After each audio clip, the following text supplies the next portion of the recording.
Bonjour Rella. Bonjour Shems, bonjour vous. Donc aujourd'hui nous allons parler de tout ce qui concerne le disciplinaire dans notre entreprise. Comme vous êtes nombreux malheureusement à le savoir, tout manquement à la réglementation peut donner lieu à une mesure disciplinaire. Pour ce faire, l'employeur a 2 mois à la connaissance des faits pour recueillir vos observations et éventuellement prendre une sanction. Donc au préalable, vous recevrez un courrier à la maison recommandé ou sur lequel il y aura marqué nous envisageons à votre égard une sanction pouvant aller jusqu'à la révocation. Donc surtout lorsque vous recevez ce courrier-là, ne vous affolez pas, prenez contact avec des représentants du personnel. Sachez que vous pouvez être accompagné lors de l'entretien par n'importe quel salarié de votre choix, qu'il est important pour vous lors de l'entretien de demander à l'employeur de vous présenter les éléments qui sont en sa possession pour la suite à donner en termes de mesures disciplinaires. Ensuite, vous aurez la possibilité, vous, de donner vos explications, de les donner verbalement, et bien sûr de les mettre par écrit. J'insiste et on insiste pour vous dire qu'il faut les mettre par écrit.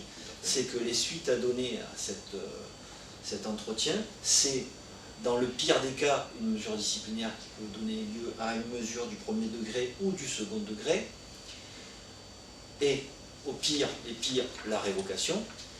Donc cet entretien est important, vous ne devez pas le louper, vous devez mettre l'ensemble et le maximum d'informations qui puissent montrer à l'employeur votre bonne foi et faire en sorte que vous ne soyez pas sanctionné.